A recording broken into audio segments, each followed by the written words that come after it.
potential deal that we're seeing right now. Pressure on both WTI and Brent down more than 8%. Let's turn to our top story, the relentless march of the coronavirus pandemic. UK Prime Minister Boris Johnson has been admitted to hospital after showing symptoms and self-isolation.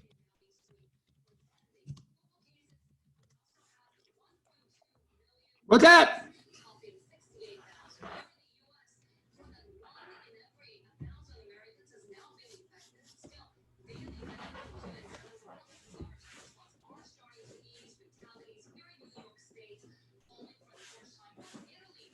Let me lower some of this stuff. All right.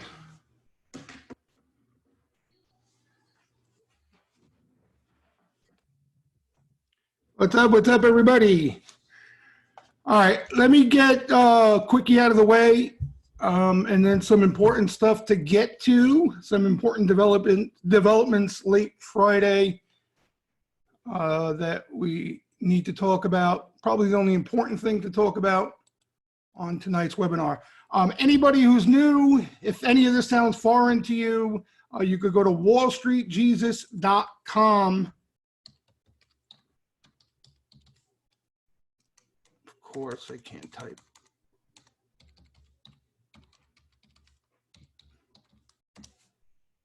All right, and there's a strategy tab on the top. You click on that.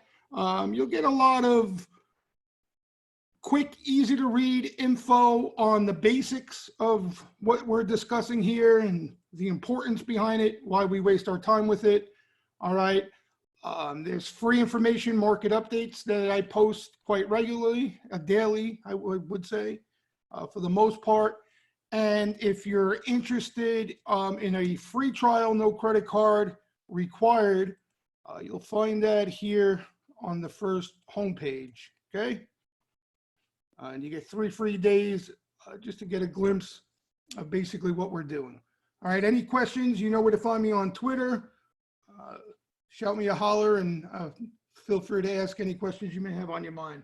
All right, some of the important stuff I wanted to get to here at the start of the webinar, without even reviewing what went on this week, without reviewing what's going on as far as the virus is concerned and the good, the bad, some critical, a very important thing we've been waiting on throughout this whole bottoming process, all right? Just to take a step back, flow as a whole, and you know that, you know, sweeper activity primarily rather than flow is our bread and butter. I'm not a believer of anything much out there until I see some signs of sweeper activity, and it's been pretty poor, all right, to say the least. There is some selective buying out there, okay, extremely selective, where they're going out with some time, some nice size, but you can literally count probably on one hand some of the names you would want to focus on or take a stab at this point, all right? A lot of the more aggressive activity out there, the stuff they keep coming after, the stuff that they show they have an appetite for, is mostly spec activity, okay? We went over that in the prior webinar, you know, the difference between spec activity and quality activity. Spec activity meaning they really don't feel comfortable sizing up and giving a leash to their position that they're accumulating, okay? Some of the more aggressive activity, what we're seeing out there, we'll see same day expiration, next day expiration, weeklies, front month at best, all right? So that's the type of aggressive buying we're seeing on the call side, okay? The put action, you guys have heard me say this numerous times, the put action really doesn't tell me much aside from the momentum or the climate right now, right in front of our eyes, is bearish, okay? The call activity gives information. So, and we spoke about this the last couple of webinars, but to put it simply, if I'm seeing aggressive put buying and I'm not seeing any call buying coming into that, that's an indication for me that the momentum is to the downside now, okay? It doesn't, from my experience out of the flow, when trying to get a gauge and a read out of the flow, It tells us nothing about what may transpire a week from now, a month from now. Okay? It is what it is. You know, a lot of people out there, they want to force more information out of the flow, right? Out of order flow. But if the order flow doesn't provide that information, it's going to do nothing but cost you money. All right. But the call activity for me, when there's a lack of call buying, that's a very important signal. All right. That the smart money, the sharp money out there is not looking to get aggressive and roll the dice, risk on, put it very simply put, they're not in a risk on attitude. Right. Okay. So anytime, what I'm getting at is anytime I see a lack of buying out there, I get nervous. All right. But that can change, and that can change quickly. We can come in tomorrow morning, right? Or it could be Tuesday, and all of a sudden we see them go bananas, you know, across the board, like we saw coming out of numerous corrections and pullbacks. Okay. So at the same time that I get cautious, I don't want to get overly cautious to miss, you know, something that may turn around and be the total opposite over the short term, if that makes any sense. Okay. So to get to where we are and what happened Friday afternoon that was quite noteworthy, didn't come out of the flow. We saw nothing different out of the flow last week.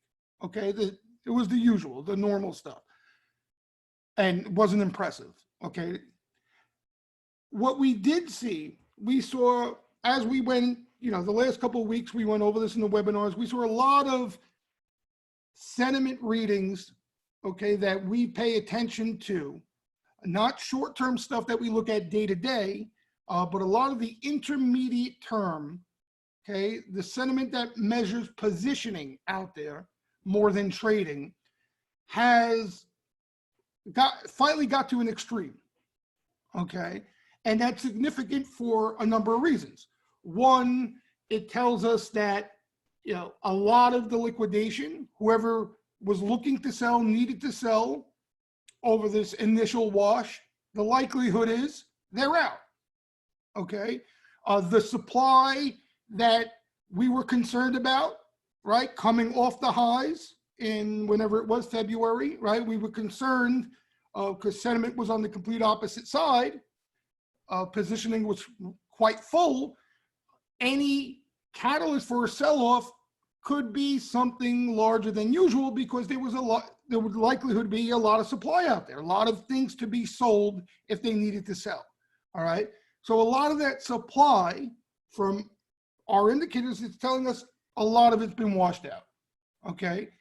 So from my experience, what usually happens when we start to see these signals flash green, that's where, for the most part, from my experience, it's not like a snap of a finger and then there, but for the most part, that's where the quote unquote smart money, sharp money likes to come in and do shopping.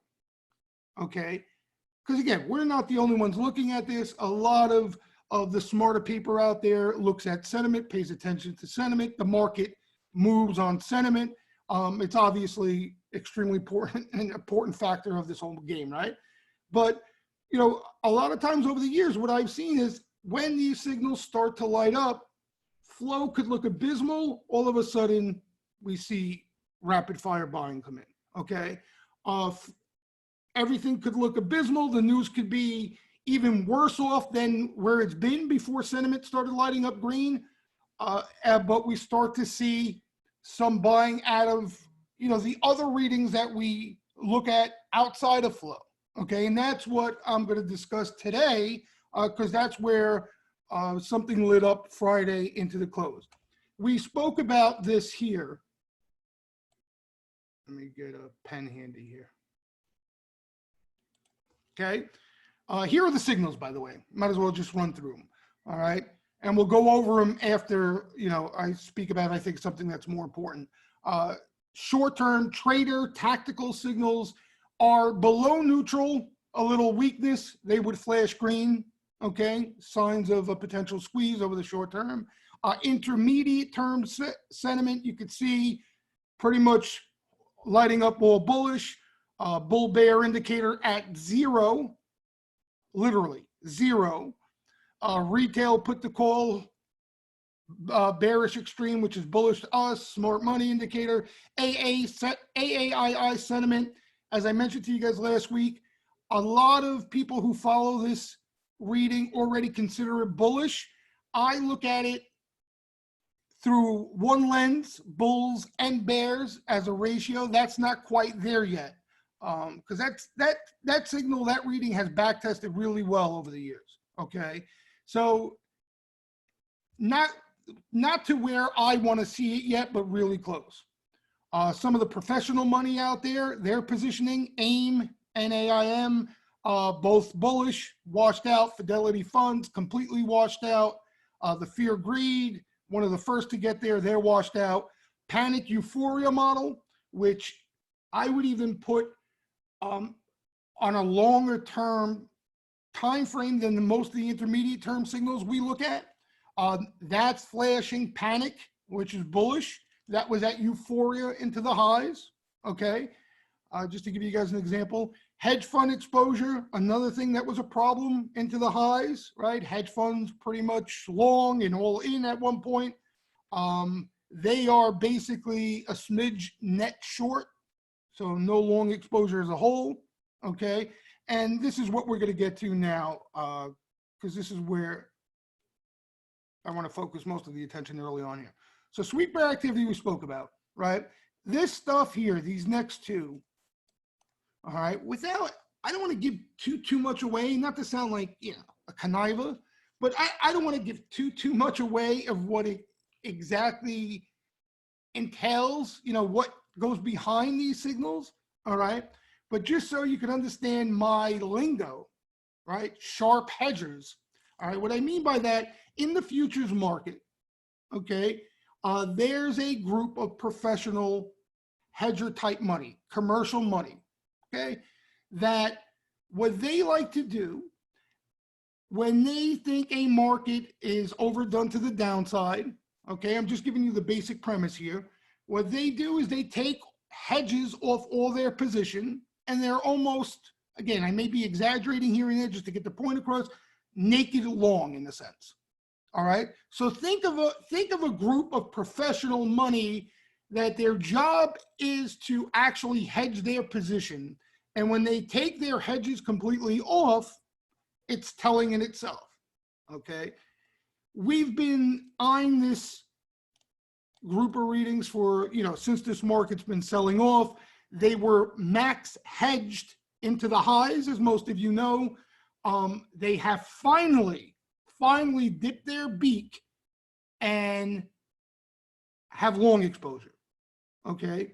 And for me, that's really, for me to be talking about this with still flow as a whole being subpar, there's a reason for it, okay? There's a reason for it. Because again, through my experience, and I've been playing this game for 20 years plus, starting to lose track of how long, when you see this type of money start to get involved, okay, into a mess like we're in right now, okay, two things. One, the likelihood is the opposite side of them, which is what we like to call the riffraff. No offense to the retail money out there, but, it's us. Basically placing bets on what we see in front of us, placing bets on how we feel emotionally about the environment and climate in front of us. All right. That's the riffraff money. And when the riffraff money, any individual riffraff, right? Any one of us can make money in the market on a trade. Okay. So a lot of people just misunderstand what riffraff, as a whole and how strong of a sentiment signal it can be. It's got nothing to do with one trade. It's when the public money agrees on the same thing, okay? That's where they usually have a tendency to blow themselves up, right? Because think of it logically. It's an obvious trade, right? Everybody feels the same way. Everyone's playing the same way. And almost always, you're going to see the sharper money, the smarter money out there, always take the other side of that bet. Okay? Think of it for anybody out there who is a degenerate and has gambled bowl games, right? Sports. I know now it's even, more popular now with being legalized and all that crap. But think of it as betting a bowl game, right? You see a line out there, all right? The Patriots are pick'em playing the Jets, all right? Every football fan in the world who sees that line is going to be like, oh my God, pick'em? The Patriots are pick'em with the miserable Jets? This is a gift. This is a gift, right? But almost always, when all the public money, right, starts to put their money on the Patriots and start, moving the lines, all of a sudden, somehow, some way, the Jets find a way, right, to either, whether there's a spread there, cover their line or win that game. Almost always, right? And you guys know what I'm talking about. How? A lot of people out there say everything's rigged and fixed. Who knows? But you guys know I'm not exaggerating. It's almost always the case. Okay? And even if it wasn't flawless, okay, that every single time that lined up that way, it didn't work out that way. Anybody out here who has bet a bowl game could vouch that if you stood to that process, you would win a hell of a lot more than you would lose, right, on those sucker bets if you took the other side. And that's the market. That's the market. But even more so in the market, in my opinion, because the market makes logical sense, right? A football game, there's any outcome, right? Who knows? Gostkowski can hit the upright and just miss a field goal to win the game or win the game. How do you control any of that, okay? But in the market where price action moves and is based on buyers and sellers, it's even more so, in my opinion, in markets, okay? Because, again, the big boys can move markets when the public money is out of one side and is leaning on the other side, right? You see short squeezes, you name it. So it's even more so, exactly, demand, supply and demand, right? It's a whole different can of worms than bowl games in itself. So that's why, these things end up working out the way they do, all right? So getting to the point, and I'm going to sift through it, and then we'll go back to any of this for whoever wants to stick around, or whoever, if you're watching this on recording, at least you see the most important topic here before we start rambling about everything else going on in the world. Let me go to, where the hell? Oh, okay. All right. Just to give you an idea, and I apologize again if I'm not answering. Those of you who are members can ask a little more questions. I just don't want to get into the details of everything everything involved in this and what this measures and who it measures. Because in my opinion, I'm giving a little too much information out. But all right, here are the Sharpies. Okay, in basic terms, risk on, risk off. That's the way to look at this indicator. Okay, I think we looked at this last week, but if we didn't, we'll touch on it again because there's a signal there. All right, so when this thing's up here, think of it as the smart money making a bet on risk on, right? And down here, they're positioned for risk off. Okay, and like I mentioned to you guys earlier, if you want to understand it, it's more about hedging. When this was down here into the highs, okay, what that told us was not that the market can't go higher, but the smart money, right, this group wasn't interested in benefiting from any more of the upside in markets.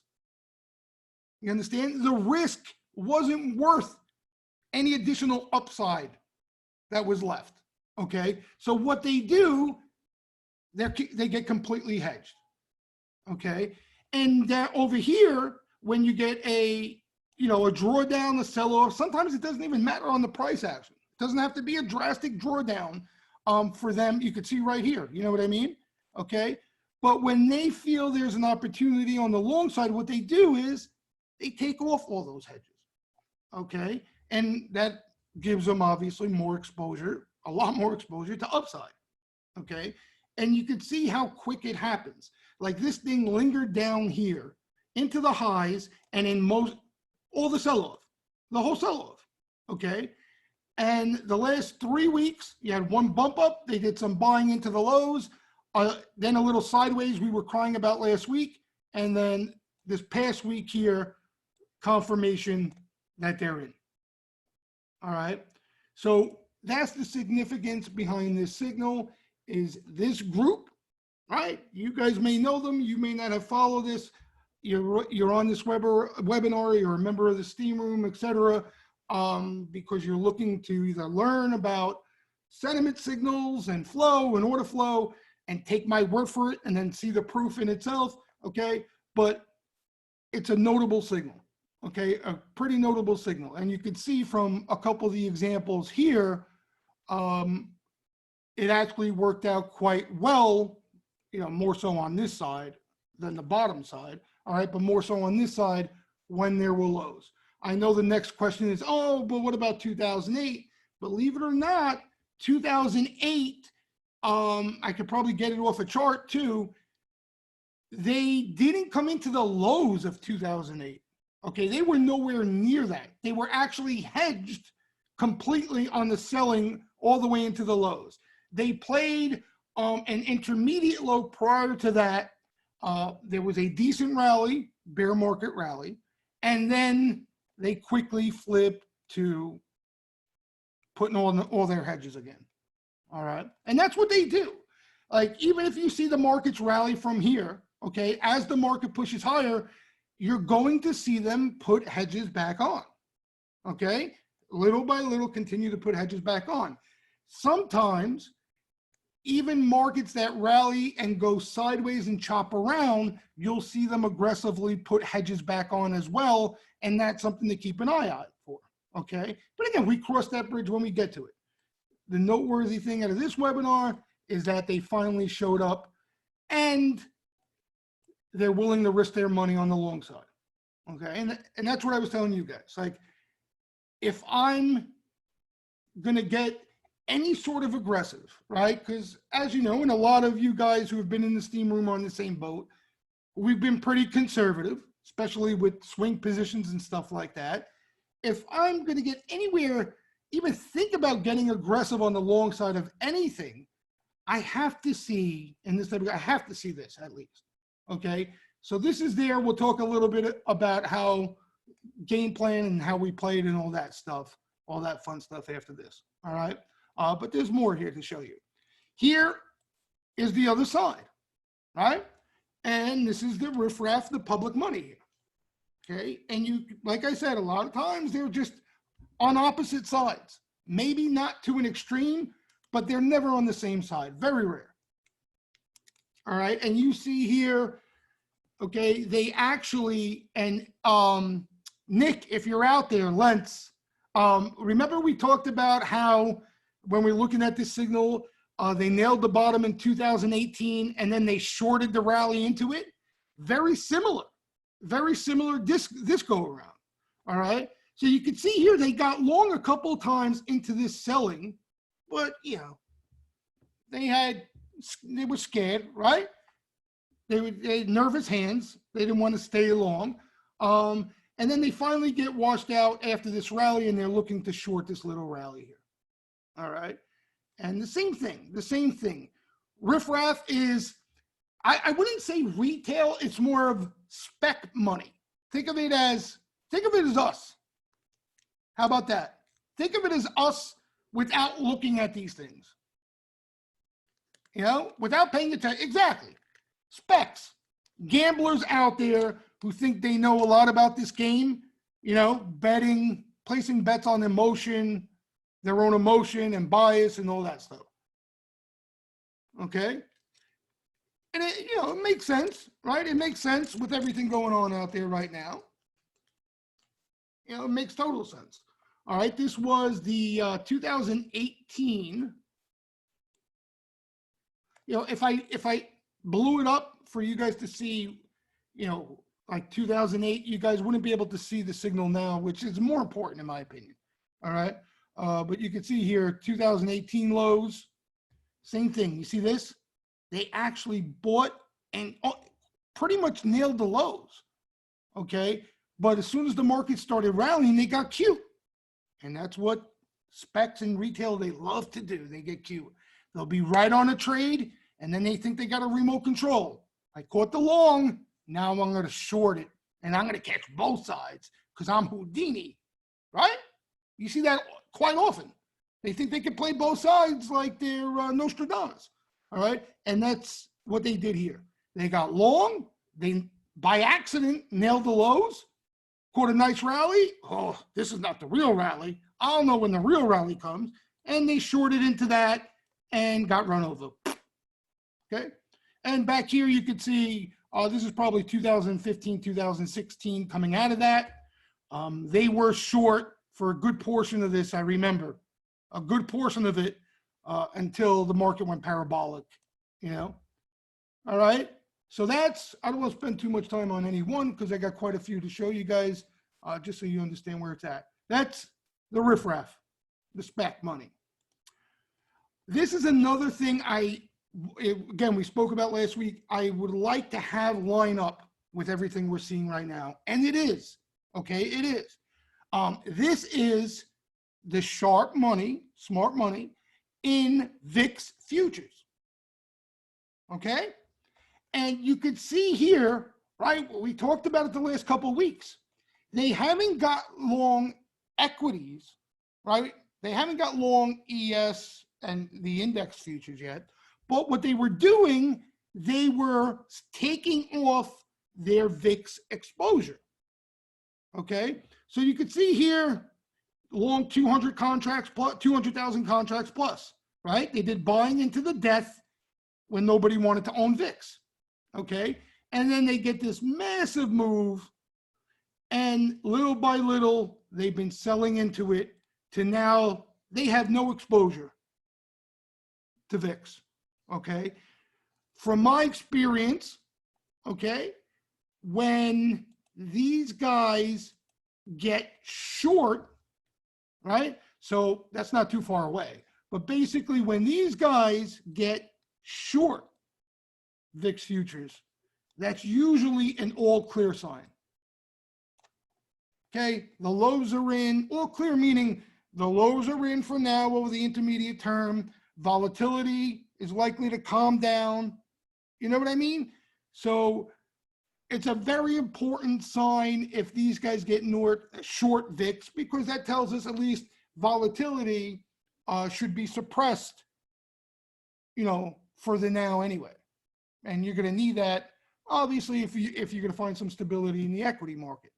All right. But they love, and this is how these guys rock. All right. They have the ammo, they have the patience. All right. But they look to do buying when nobody wants it, dead. Right. And they'll sit there accumulating all day long. And then pop, everybody's putting on protection. Everyone's interested in all those volatility products. What do? They get short, right? And down again, right? And then they'll do some buying again. This thing's sitting here dead in the weeds. They get long. And you can see with time, right? Like here, they started getting long, okay? VIX didn't do much, had a little pop.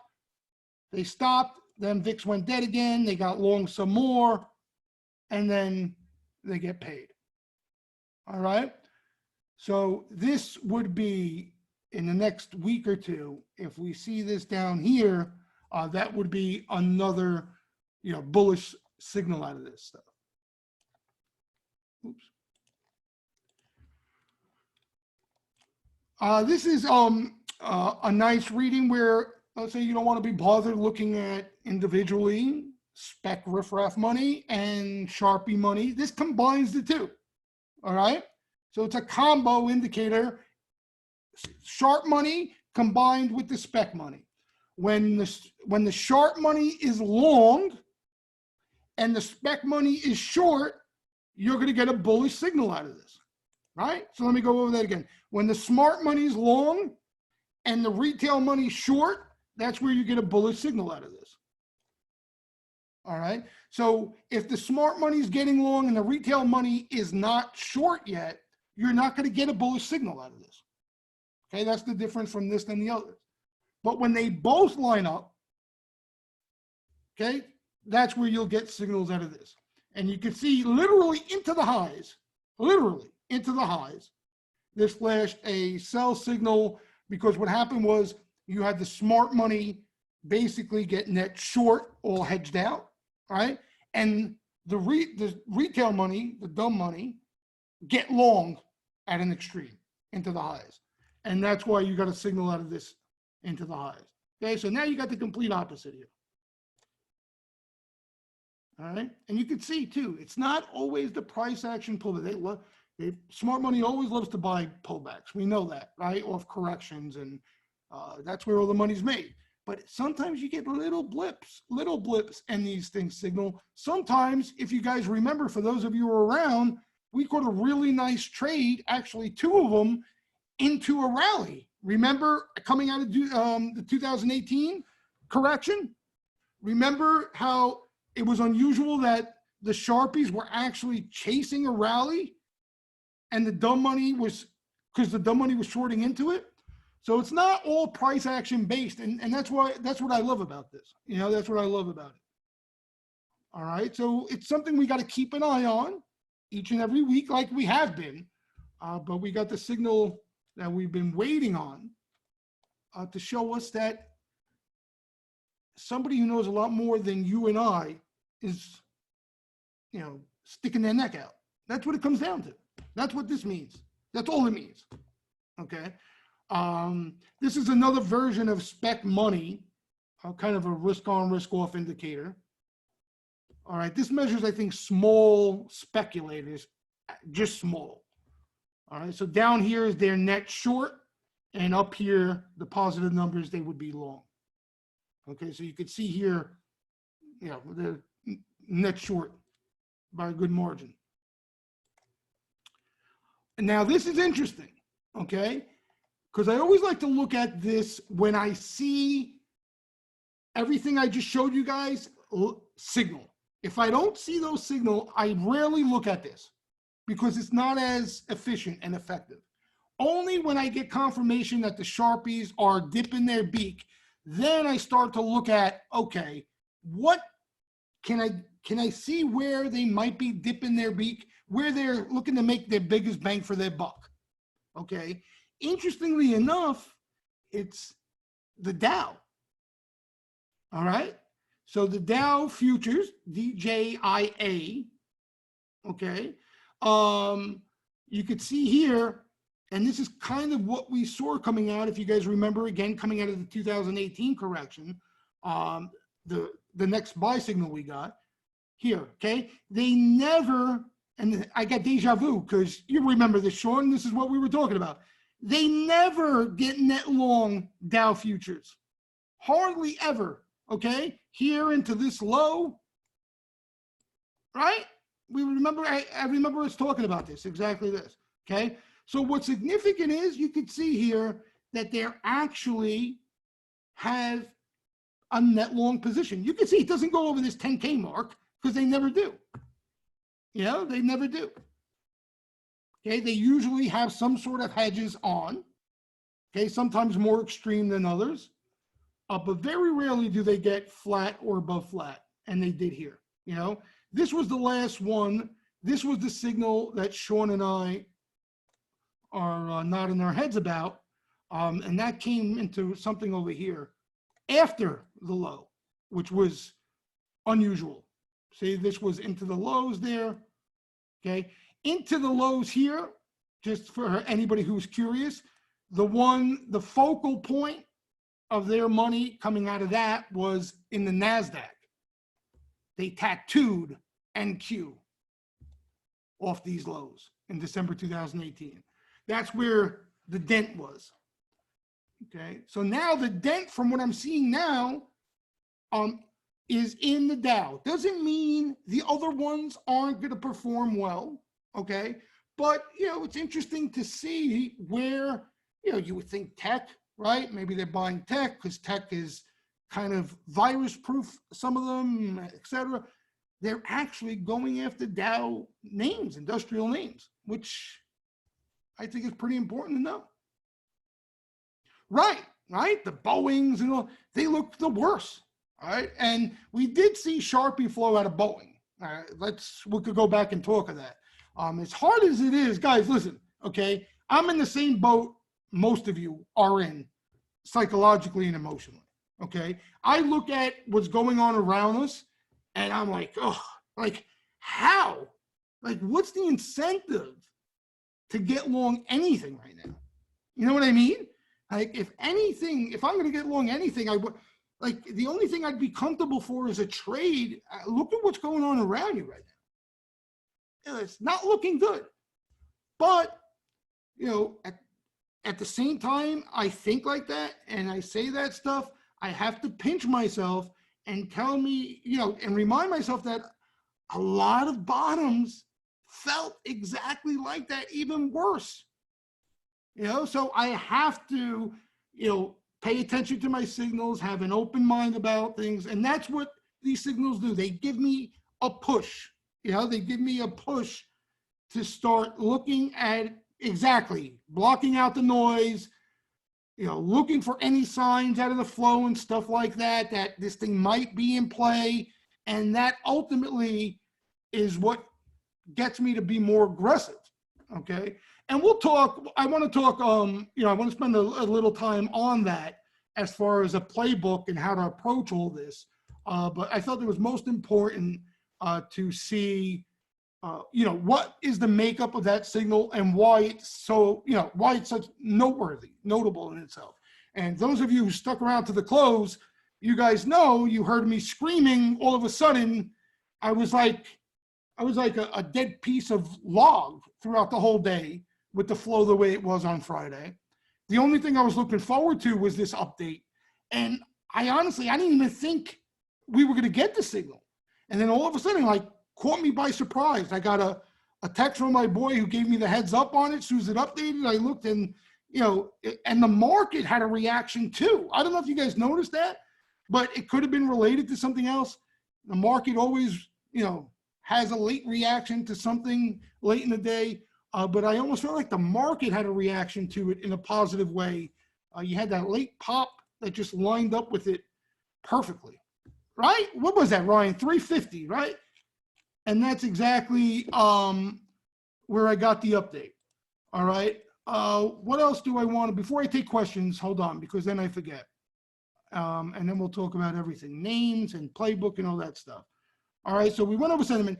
And here's the thing, right? This is what's been going on and what we've been seeing out of the flow and everything. We've been talking about this. Buy-sell ratio, right?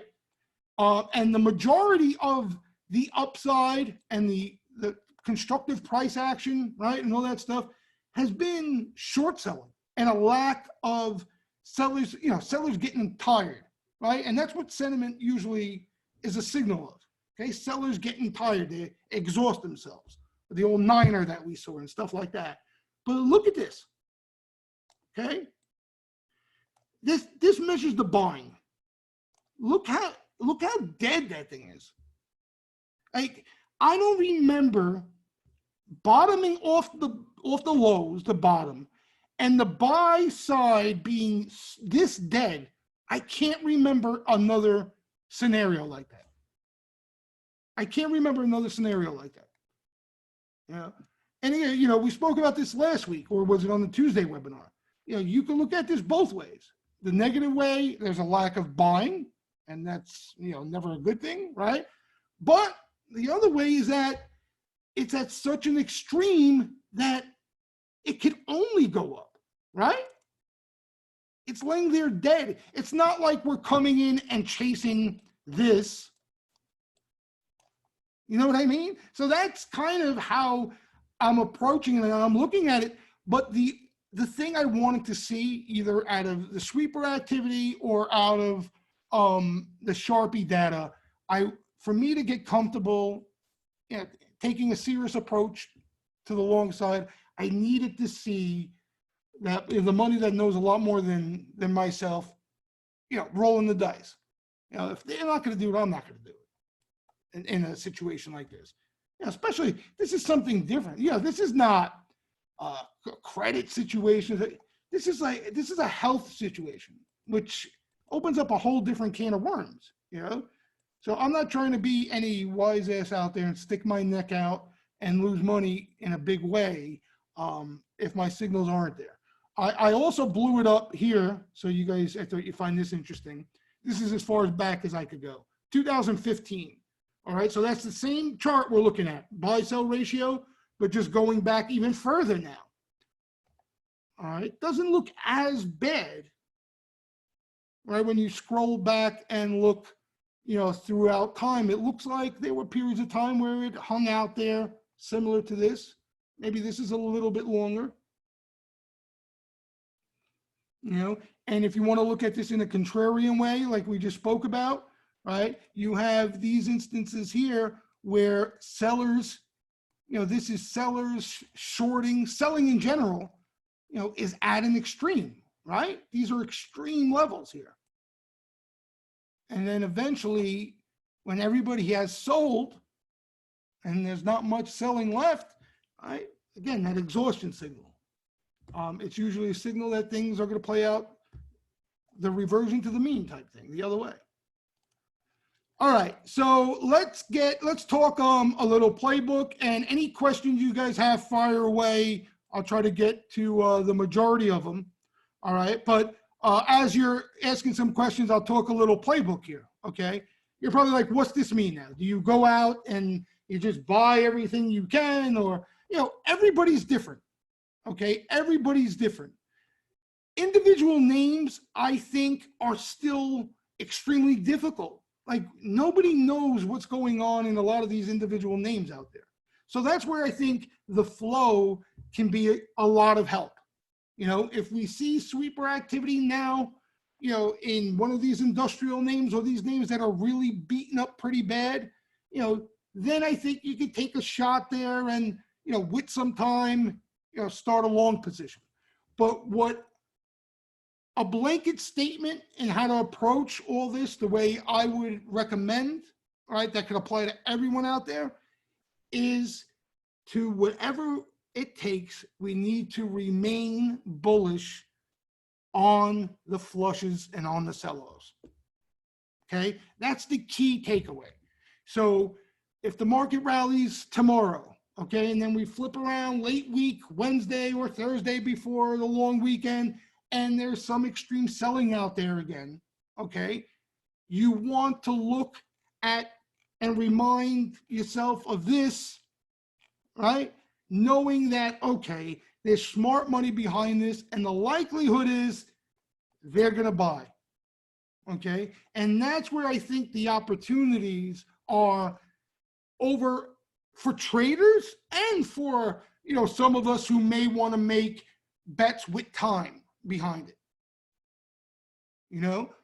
So that's the blanket statement I think that would apply to all of us, but as far as individually, this is something where you got to sit down with yourself. If you're playing options, you figure out, all right, what am I willing to risk here? What am I looking for?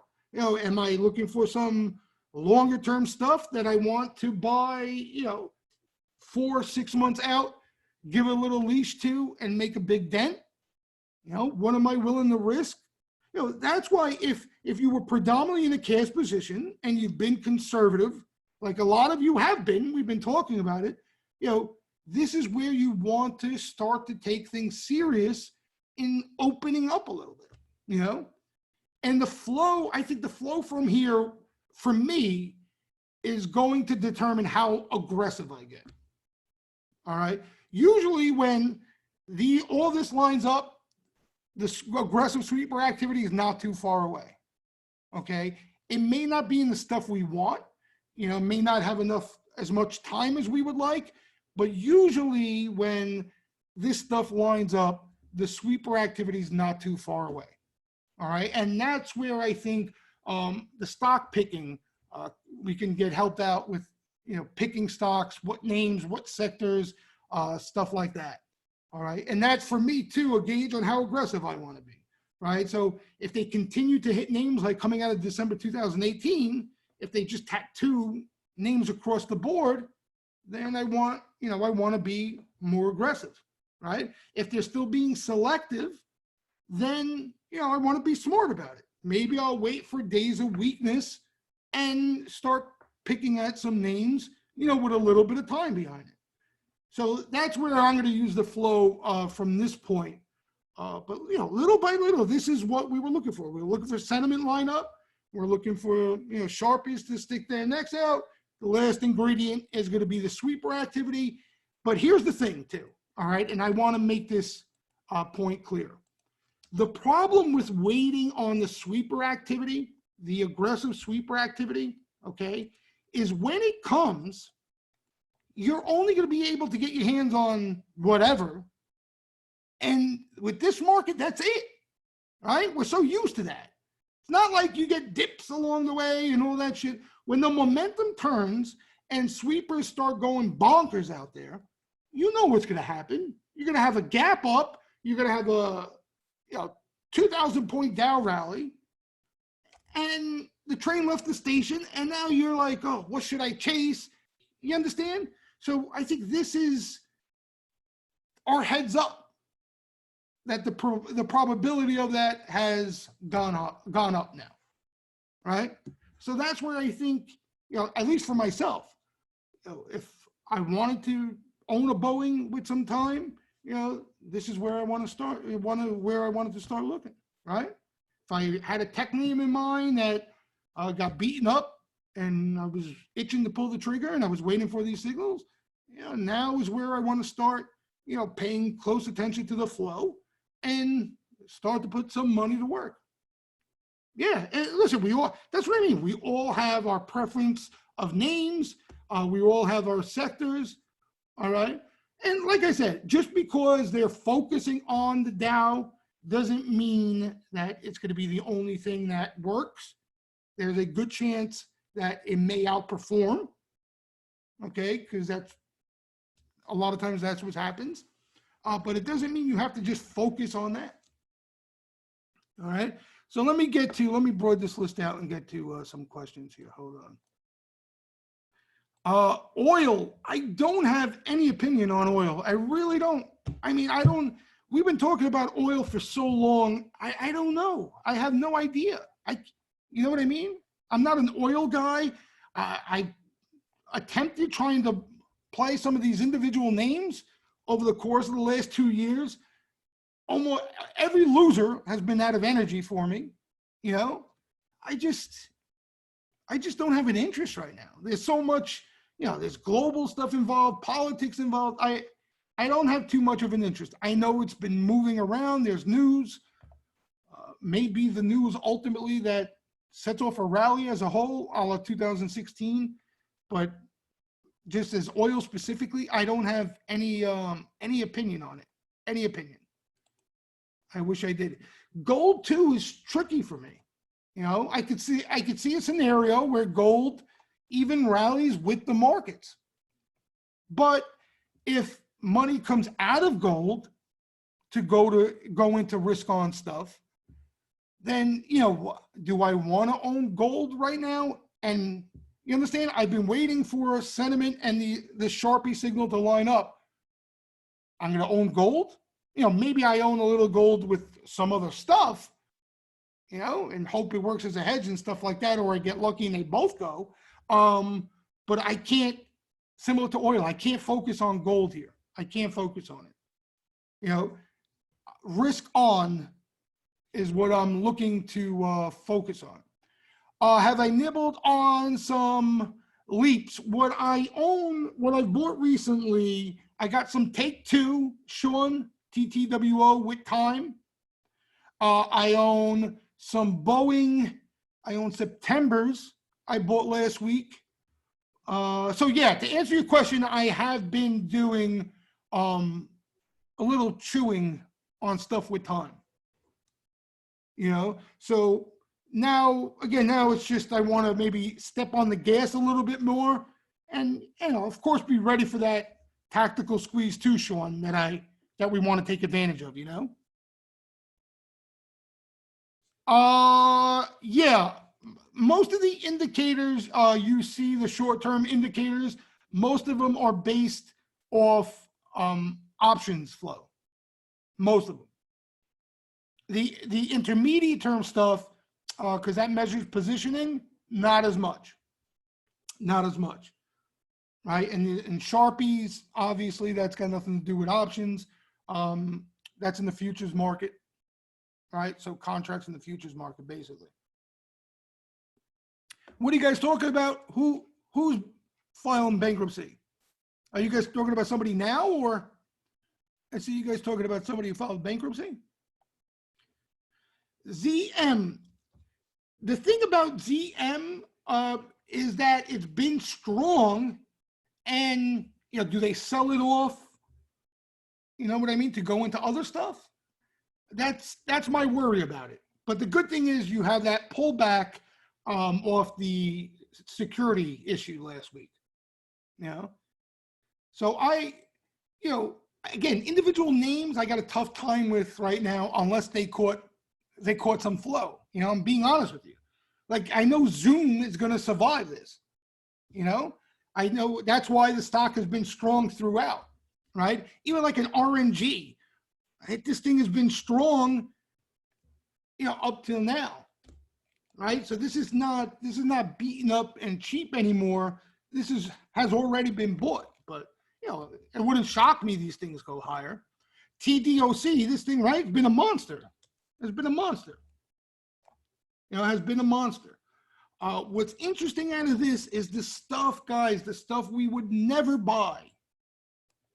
The stuff we would never buy.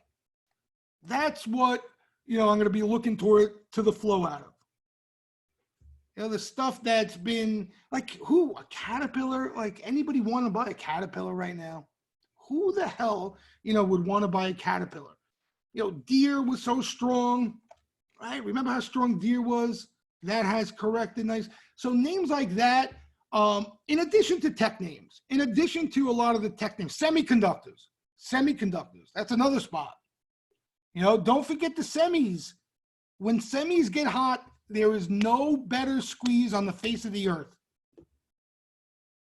Yeah, Uber, right? That fits the bill of beaten down stuff, without a doubt. Without a doubt. All those names, right? MasterCard, that got beaten up. Visa got beaten up. I'm going to be, the only stuff that I'm going to shy away from, honestly, is the stuff that is basically, that has tons of headaches. Like the cruise lines I might not fool with and stuff like that. Good call, Andrew. I don't know financials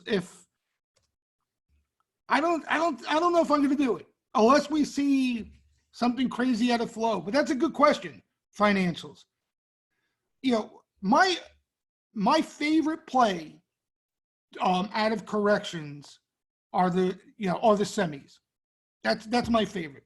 Do they participate? Yeah. Do they catch the flow that they usually catch? We shall see. But for me, there has been no better group. I made the most money out of a squeeze. I made it on semis. Yeah, I mean, they haven't pulled back as much as some of the others, but they pulled back. They pulled back. I mean, look, here's the SMH. You had people licking their chops to try to get in this thing. You guys remember coming out of that December 2018 correction, right? And this is a legitimate pull. This is not like it's right off new highs. This is a legitimate pull. Now again, I want to see flow there. I want to see sweeper activity because I know they like to buy this stuff. But I know you're probably referring to, maybe you're talking about like an AMD hardly pulled back, right? Some of the hot ones. A little bit of a pullback.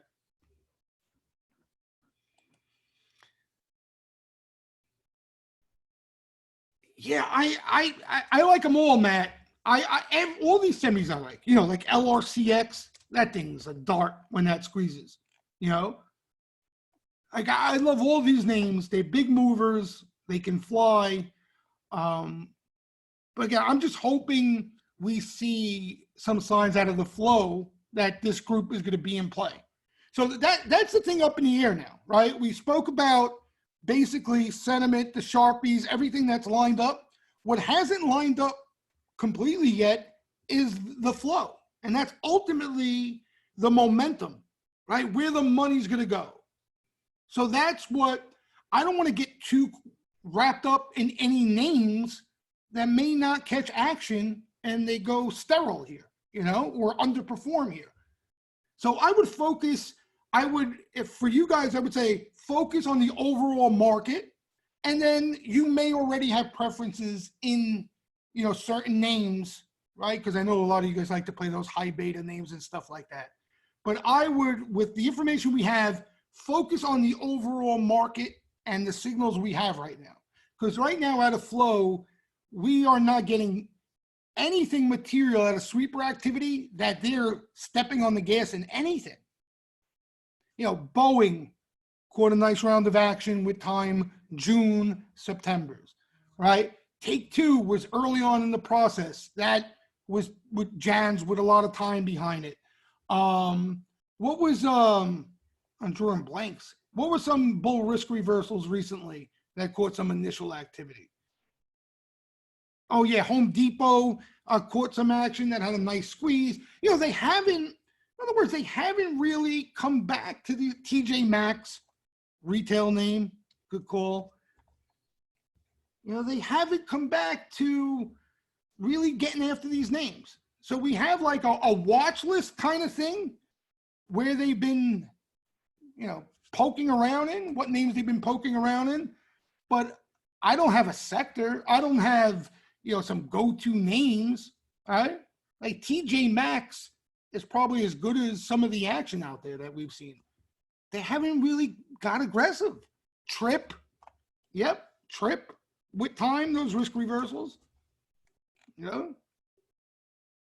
Trump's on the box now. Trump's on the box, Tim is saying. So I'm not sold on anything out there yet. I'm not sold on anything. I don't think the flow's been strong enough. Now, if we see it out of the flow, this week, next week, I think that's the cherry on top. And, that's where we want to be, right? If they start buying things aggressively, we're going to have more than enough names. We're going to have ideas. Right now, that's the way I'm doing. I'm focusing on the market as a whole and starting there, and then I'm going to let the sweeper activity dictate what I'm going to do with names. All right. So in the meantime, my main goal right now is to build a position, build a bet. I'm not trying to sound professional. Build a bet with some time on the overall market. Does that make sense?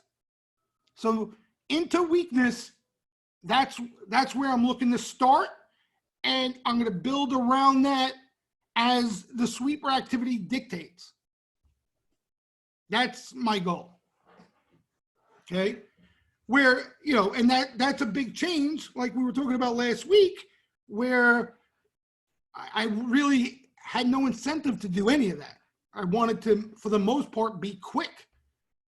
Play for squeezes or short-term signals, take my money and run.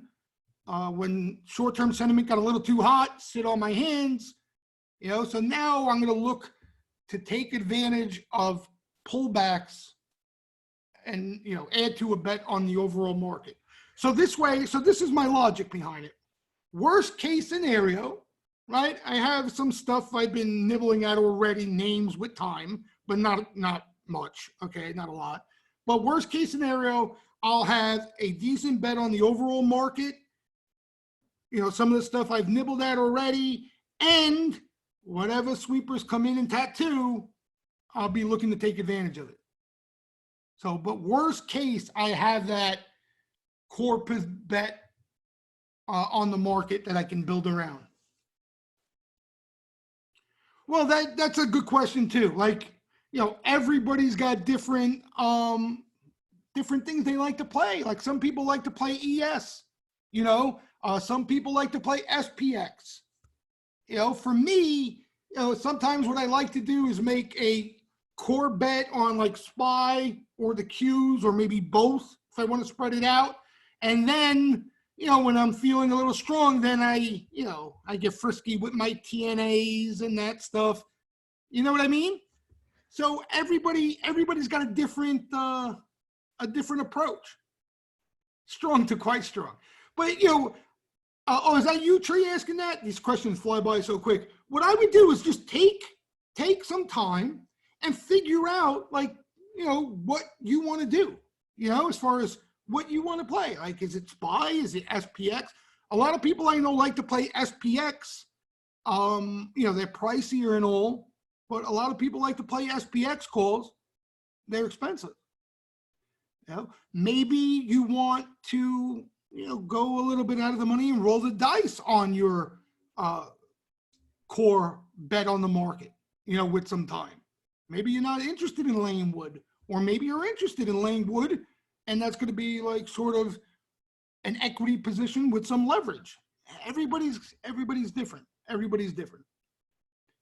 But what you want, the main objective is that if the market rallies, right, you're going to participate in it, right? You're going to get paid if the market rallies, and that's it. In other words, you don't want a situation where you're in a couple names, the market rallies, and those names, they're not participating, because then you're going to want to kill yourself.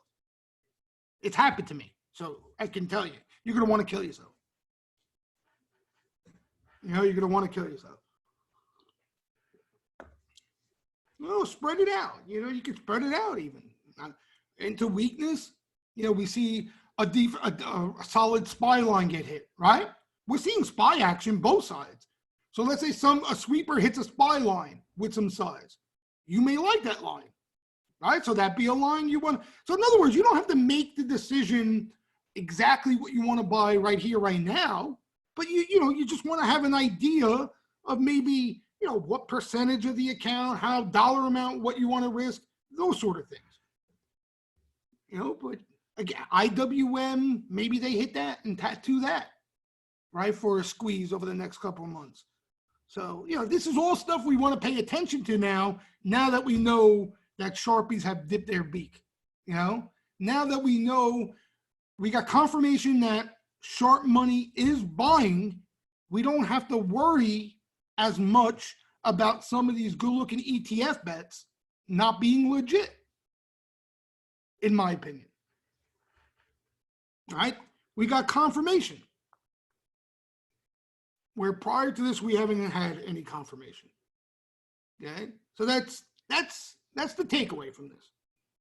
Does it make sense, or how do I know which money is the smart money? Well, I don't know if you just tuned in, Santi, but I went over that at the start of the webinar. If you want to watch it on recording, we're going to be posting the link later on.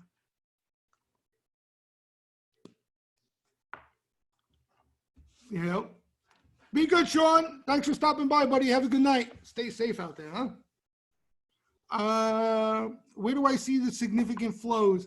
Yeah, David, that's been the problem. It's been really, really selective. As I mentioned, the best order flow, okay?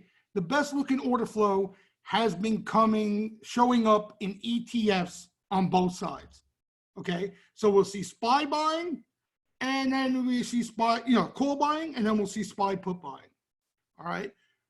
The more aggressive buying, though, has come in, like, for example, they'll buy SPY calls that expire tomorrow. You know what I mean? They're not coming in tattooing a line 6 months out, 4 months out. Right? When we see them whistling in orders one after the other, that aggressive nature behind the buying, it's all cheap, short-dated stuff. Sometimes you guys know, those of you who are members, we see the same day expiration. They expire in 2 hours or an hour. And that's the stuff catching the more aggressive activity out there. We've seen that more than we've seen them buy, any decent names with time. So you could count on one hand, like here, I add them on here so I can relay them to you. But here are some of the names that I would put on my watch list from recent action. RNG, okay? You guys know that name. That's a good looking name. McDonald's, I own McDonald's. I forgot to tell Sean I own McDonald's. I think he knows that anyway. McDonald's caught one of the best looking orders out there, hands down. ABBV has had some flow. CLDR is a smaller cloud name. But some of these names, they catch a round of action one day and we never see them come back again. That's it. So it's tough to trust.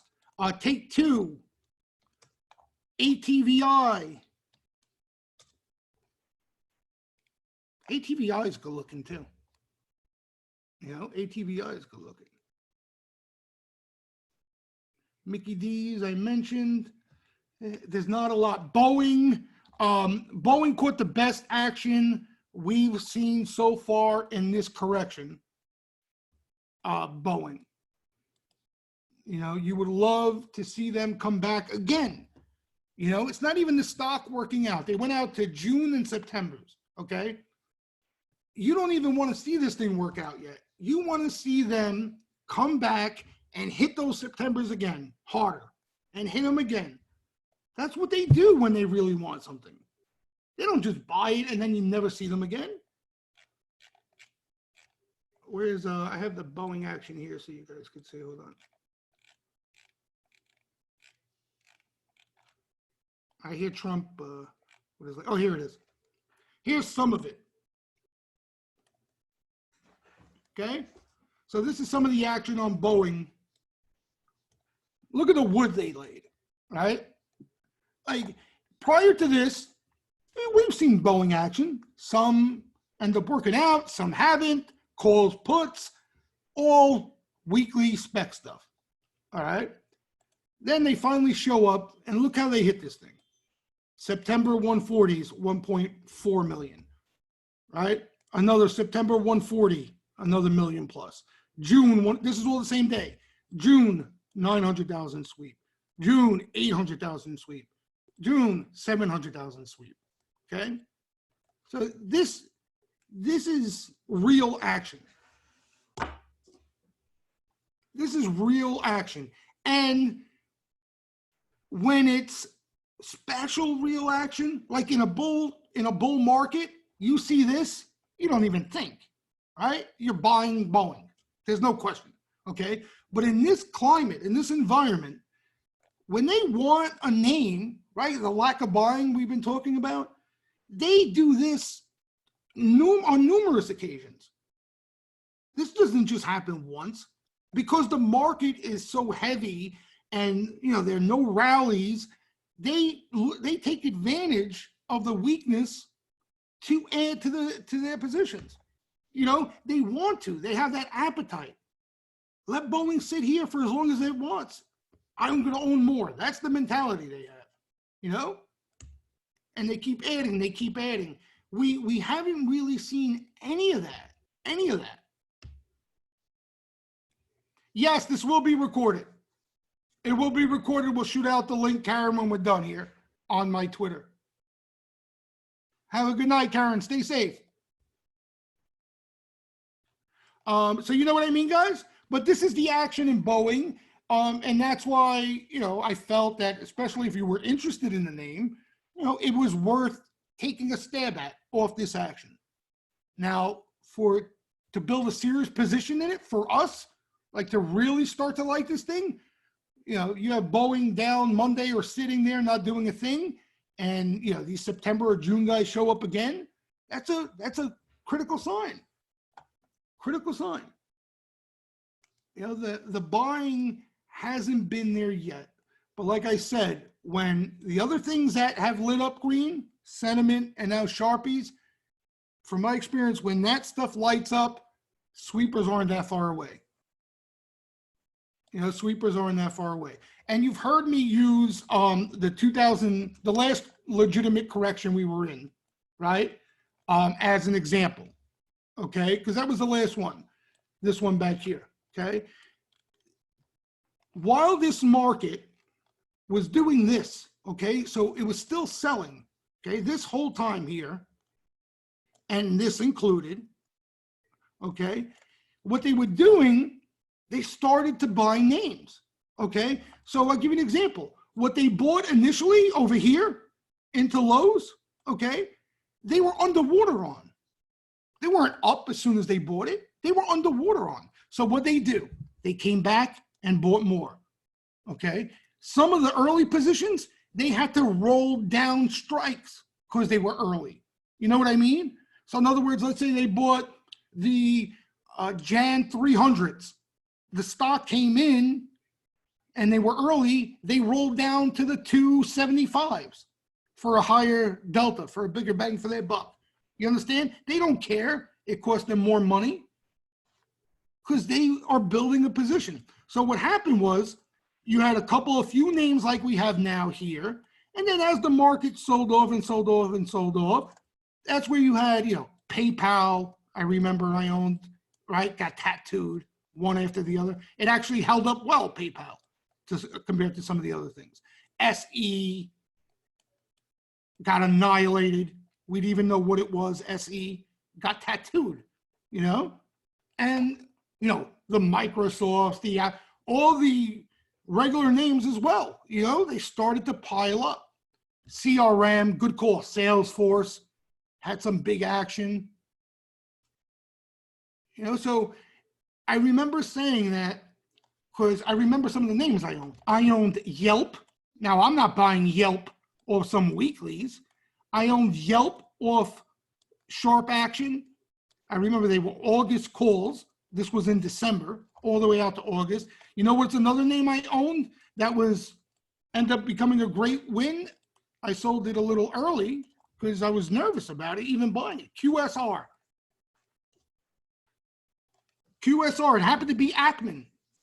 It happened to be Ackman who built a position in it. You know, QSR's Burger King. This was one of Ackman's best stocks last year. So right here, John, right here, okay? See this here? It was like the risk reversal. So here he hit a bullish risk reversal with time, okay? Rallied, back down, another one. Rallied, back down into lows, and then I remember those bull combos. So he sold puts to buy call spreads, all right? And then, you know, lo and behold, of course, as soon as I get a nice move, I get out. But, you know, this ended up being a big winner, huge winner, huge. PAGS, you guys remember that one? I actually net lost money on this PAGS because I was early and didn't add to it into weakness. You guys remember PAGS, no?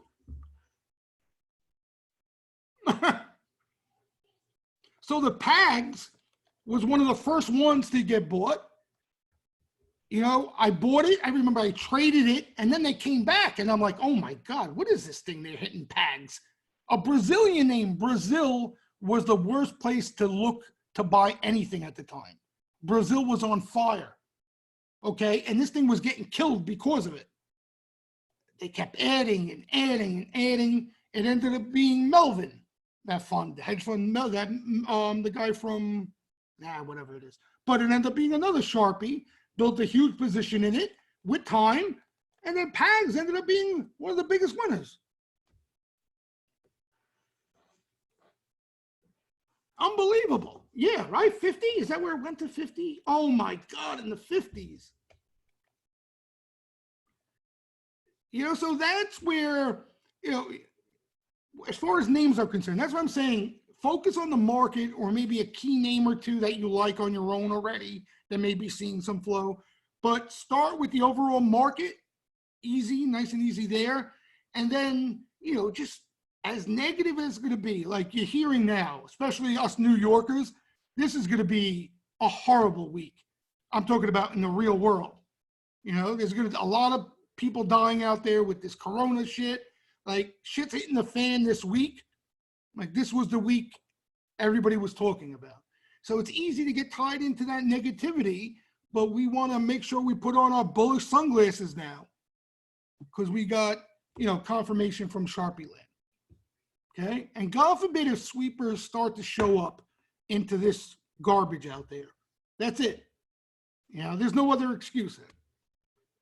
You know what I mean? If they start to show up and they start hitting names like I'm explaining to you here, that's where we can have some fun. Boeing's opening their factory in Seattle again? Really? Yeah, Doug, we're putting, I'm going to tweet out the link to this when we're done, Doug. So you can watch the recording if you're late, and I talk about the sentiment signals early on. That's why I like to get it out of the way early, because we like to just shoot the shit later on. Oh, no Tim LaBelle here. No LaBelle. I actually see all your names. That's a good thing. No Tim LaBelle. So we'll see. And of course, right, we get all junked up and excited. And what they do? They gapped up the market here today now? Here. Unbelievable, right? You get all excited. You get a Sharpie signal on Friday. I'm coming in with the wallet tomorrow. My wallet's ready. And what do? It's unbelievable.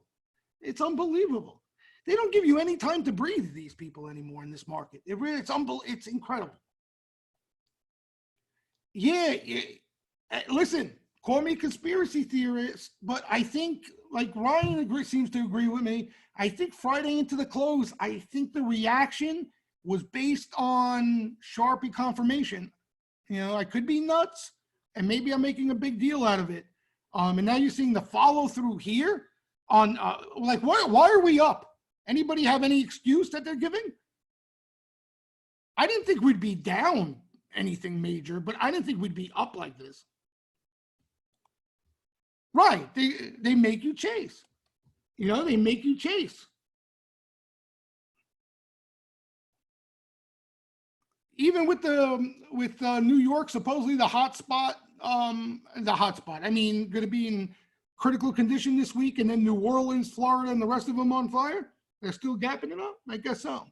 Hey, listen, worst comes to worst, we know there'll be fades and all that stuff, knock on wood. So, you know what I mean? Yeah, they're starting to flatten out, Vin. They're starting to flatten out. Yep, Italy especially. Yep. So that's again, we don't know the reasons why they buy, right? We don't know unless you know them personally. But they have their reasons. They have their reasons. And again, the riffraff is usually on the other side. Anybody have any other questions, especially any members? I'd like to get the questions before we call it a night and get ready for mañana. By the way, we got a short week this week. Friday is Good Friday. The market's closed, right? Yeah, that's a good call. Who said that? Orly, that's a good call. We're going into earnings season, and that may be a good thing. You know what I mean? Because earnings are going to be awful, and any weakness could be an opportunity. mRNA, who asked that? Rama, that is probably flow-wise, sweeper-wise, the best biotech out there right now, flow-wise. Okay, you got this one, catching action, Gilead, which is never a joy, catching a lot of action. The rest of them, there was like one bet. This doesn't catch a lot, REGN, but that looks good. Wasn't there SRPT? I didn't see anything major. Did we see any action there, John, that I might have forgotten? I haven't seen. SRPT could catch nice action. I don't remember anything. Macro sentiment indicator. Tim, which one's that now? Macro, Goldman Sachs?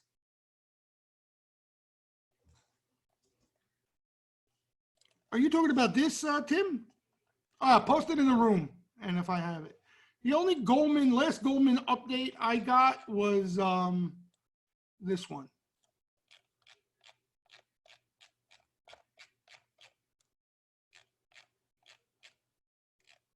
Where is he? Should be over here somewhere. Boy, what'd I do with it? Anyway, I posted it to private Twitter. God only knows where it is now. So here's some of the other ones, though. Panic Euphoria. Bull, look at this. Bull Bear. Zippo. By the way, Bull Bear is in buy territory for 3 weeks now. 3 weeks. So that's not yeah, there it is. I posted an updated one, Tim. I posted an updated one. It's washed out now. I think I posted it Friday, Tim. I'll try to repost it. Checking the market updates. It should be in there. It should be in there. That was the one I was looking for. Yeah, I posted it, I think, Friday. Be good, Tree. You too. Stay safe. Have a good night. Put the bullish cap on mañana and keep it there for the time being. Leonard is asking, have you ever seen sentiment all bullish as it is, but with flow this terrible? That's a great question, Leonard.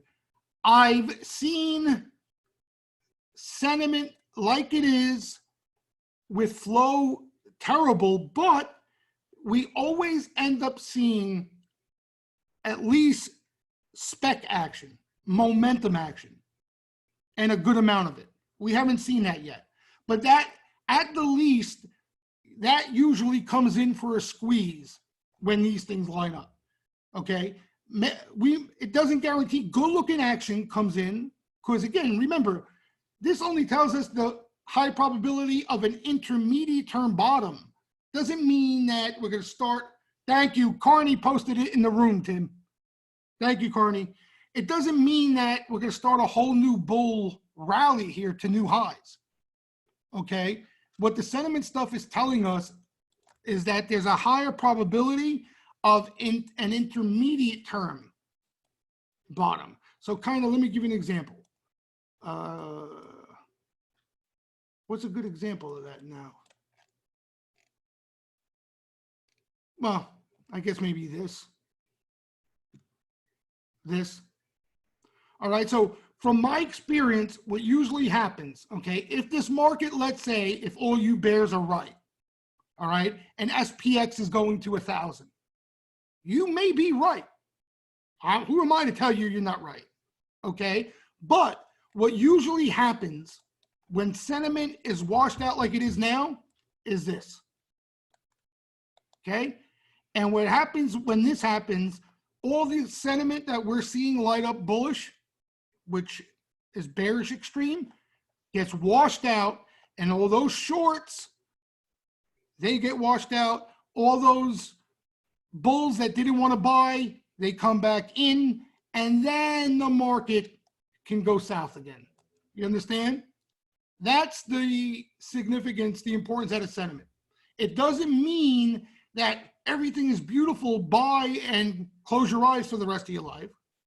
It just means that the market's going to have a tough time of going lower, because then it's going to pay everybody on the downside. You understand? That's the problem. You know, everybody's positioned for downside. And what the market does is they wear them out. They wear them out.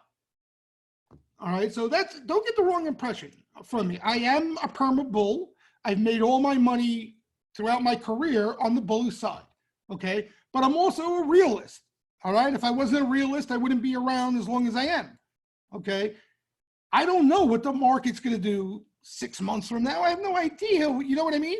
I'm not even going to pretend to have an idea. But, you know, based on my experience, I know when sentiment gets to extremes, they wear them out, at least minimum back to neutral.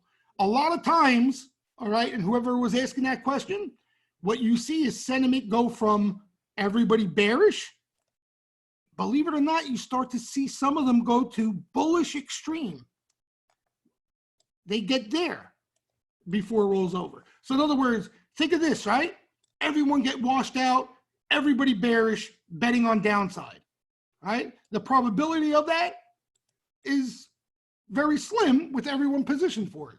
So they squeeze them, right? They squeeze them. Oh, fake rally. We pulled back. Oh, no, we're rallying again. Oh, my God. We're right off new highs. You believe this? We got to get long. You know what I mean? So very easily from everybody bearish to everybody or almost everybody bullish again. It's so hard to see right now, but I can't tell you how many times I've seen it happen in my career. It happened in 2008. In the worst climate ever, Armageddon, it happened in. You know, it happened then. It always has, it happens, it always happens. I hate to use the word always in this market, you know, in this game, but throughout my career, it's always happened that way. Always happened that way. You know, 9/11, all that stuff. Even 9/11, you know, that was a scary time. That was a really scary time. Now the market was shut down. The market didn't even open. And then, you know, market had to squeeze before it went lower. You know, before it went lower. But, you know, we'll see how this plays out, you know. But the way I like to look at it is that, you know, we want to be buyers. We want to lean bullish.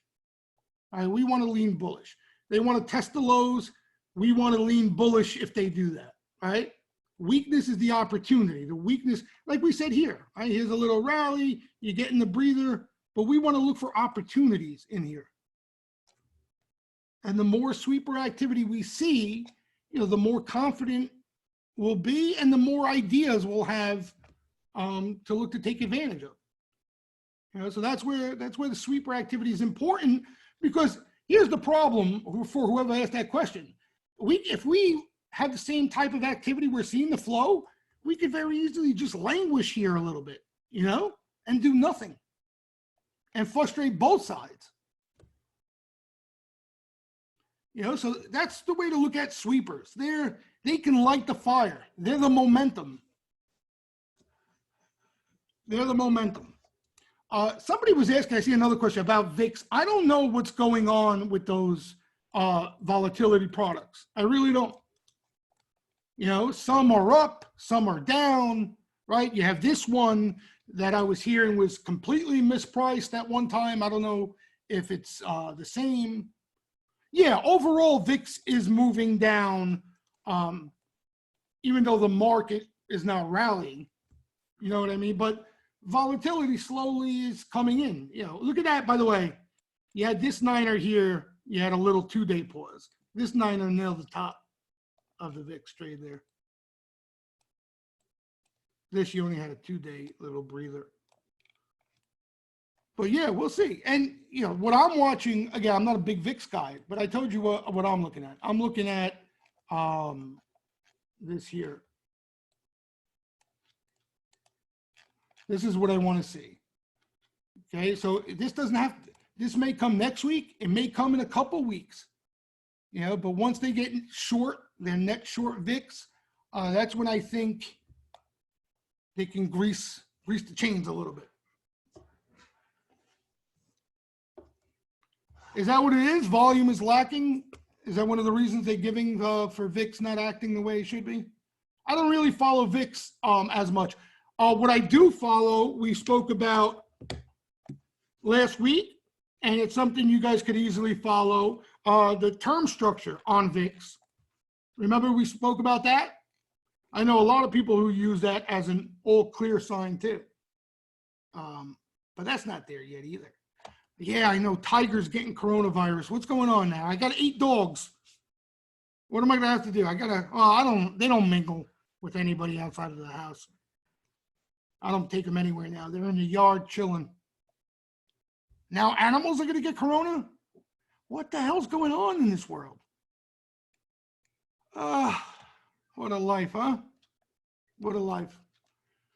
Anybody have any other questions on indicators? Yeah, Niners, we'll do another webinar on the Niners. But simply put, they're just exhaustion signals. You know, that's the way I use them. So a downside Niner, an indication sellers may get exhausted, and upside niner buyers may get exhausted. And then you got super cyan blue. Nice circle there. Jesus, nice circle. But yeah, that's what niners are. Yeah, the mark. It's the mark.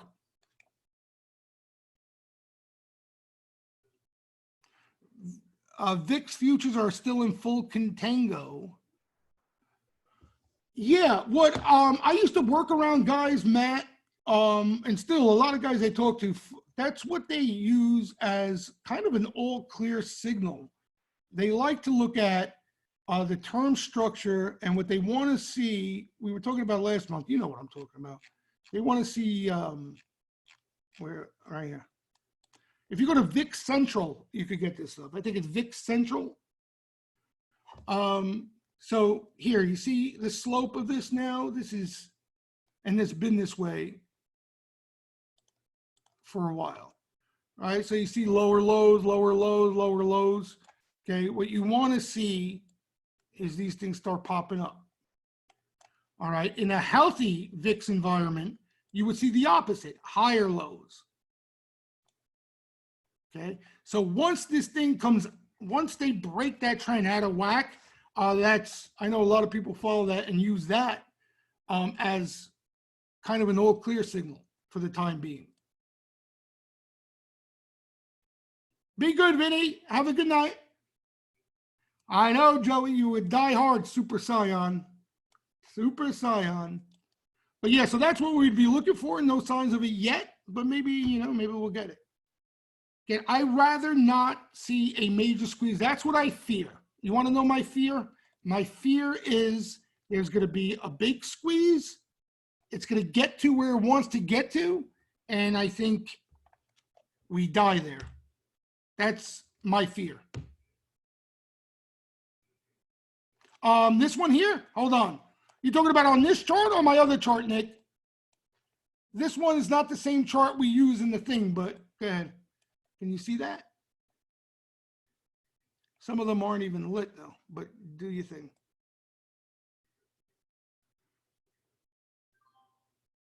You know, that's my fear. What do you guys think? You know, my fear is one of those gap and go scenarios that gets to, you know, the level the market wants to get to, and then the upside from there is going to be tough.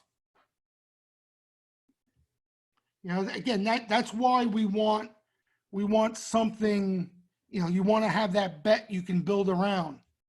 You know, you want to have that bet you can build around, so at least you make a little bit of money. We're going to take advantage. If the squeeze comes, we're going to take advantage of it anyhow over the short term, because there'll likely be sweepers galore just getting squeezed to death. You know, but that's the whole point of, you know, right now being where what we discussed. You know what I mean? Like, start focusing now before it gets too late and we're forced to chase everything. Yeah, that's what I mean. The economy and all that is going to be tough. Yeah, the V-shaped, all that crap they were looking for is not coming back. The thing, Jim, the thing that's going to be the steam behind it is all the stimulus that's been poured into the system. You understand? So if, like Vinny said, the money out there is starting to get a sense that this virus thing's starting to peak a bit, right? Just showing signs of peaking, you're going to have money pour into this market just based off the stimulus out there. You understand? But I agree, you know, and I don't know shit, but I don't see how this economy gets back on legitimate footing anytime soon, even with the stimulus. But, Jim, we got to remember, the market and the economy are two different animals. You know what I mean? Like, you got the Fed rigging the game, right? Yeah, obviously, since the Fed's involved, but you got the Fed rigging the game now. They basically, that's what they got to do. They got to stop gap and support everything here. So, yeah, it's a whole different ball game. You can't look at the economy and get a gauge on stock prices, put it that way. You know? Morgan Stanley was saying late 2021 into 2022. Really? Oh my God. Right. We may be at Dow 80,000 with inflation running rampant by then, Ryan. That wouldn't shock me one bit. Yeah, that's the thing. Exactly, Saeed. You know, like credit, like look at the commercial real estate market. Like that looks like it's on the brink of blow up any minute now. But you think what, the Fed is not going to do anything about it? You know? So, you know, it's easy to see that stuff. It's easy to see the cracks. What's not easy to see is where the Fed comes in and rigs the game. And that's what's going on now, you know? So that's why, again, getting wrapped up in the noise, as corny as it sounds, you know, repeating it over and over again, it doesn't pay to get wrapped up in the noise.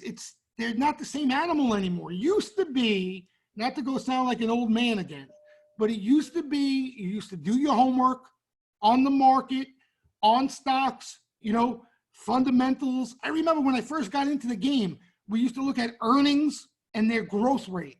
Like that was a key factor. You know what I mean? If you had explosive growth year over year, earnings quarter over quarter, usually would translate into stock prices and stuff. You throw that shit down, flush it down the toilet. Flush it all down the toilet. Yes, it doesn't, you're spinning your wheels there. You know, look at like even the value guys out there.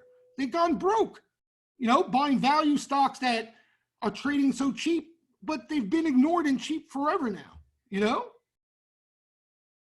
It's all sentiment and momentum, if you ask me. The Fed trumps all, like that. If you were to draw the pyramid scheme, right? You got the Fed on top, and then underneath that, it's all momentum and sentiment. I think there's nothing else to pay attention to. You know, fundamentals and stuff like that, useless. Be good, Prit. Have a good night. All right, so we're all on the same page at least. Everybody understand why we feel the way we do after looking at the stuff we looked at today, right? Understandable. I try to put it in simple terms. All right, the rest now is up to you to come up with a game plan, risk, money management. That's all shit you have to do on your own and pay attention to, and it's more important than anything else. But this stuff just gives you that little bit of edge that if you clear as mud, thanks, man. This stuff is the stuff that just bumps the odds up in your favor, right? Bumps the odds up that little bit that if you stick to the program, you should find success. Perfect. Guys, stay safe.